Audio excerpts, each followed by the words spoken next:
Hi everybody and Happy New Year.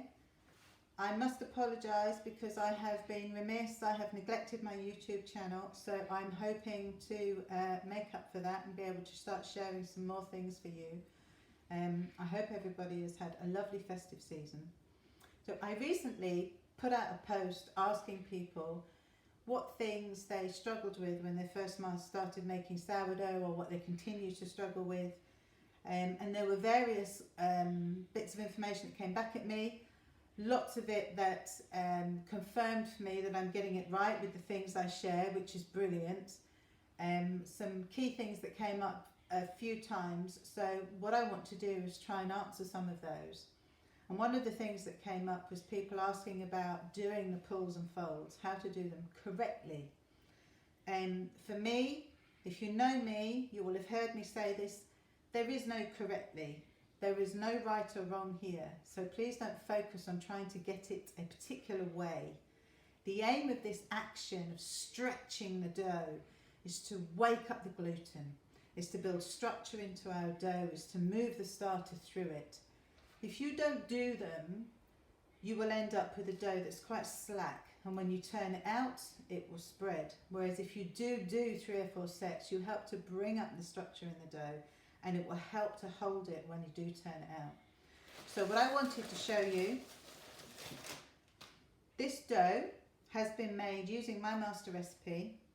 I've done a first mix, I've done a first set of pulls and folds. I just want to show you the action again on this dough. So when you've done the first set, you bring it into a ball, you cover it and leave it. The dough relaxes and it spreads out again, and that's all normal. It's not going to hold its shape.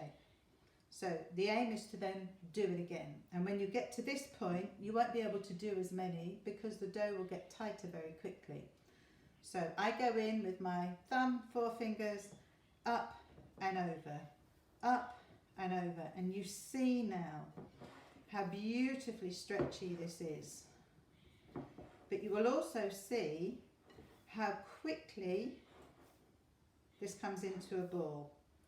It will take very, very little action at this point, which is all part of the joy of this process because there's very little hands-on time. Up and over until you literally can't do any more. You're trying to stretch it and it's just moving with you, at which point, stop.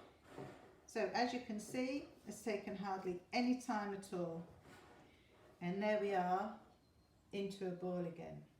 So as soon as you come into that ball, leave it, cover it again, and leave it on the side.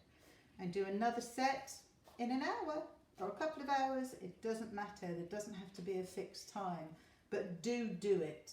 I aim for 3 or 4 sets of pulls and folds. So something else that came up was questions about shaping. So I will do another video about that again.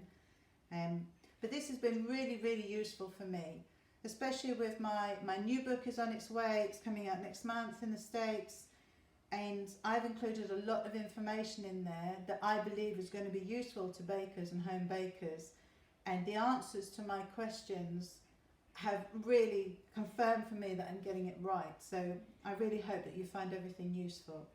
So for me and my dough, we will be back with more very soon.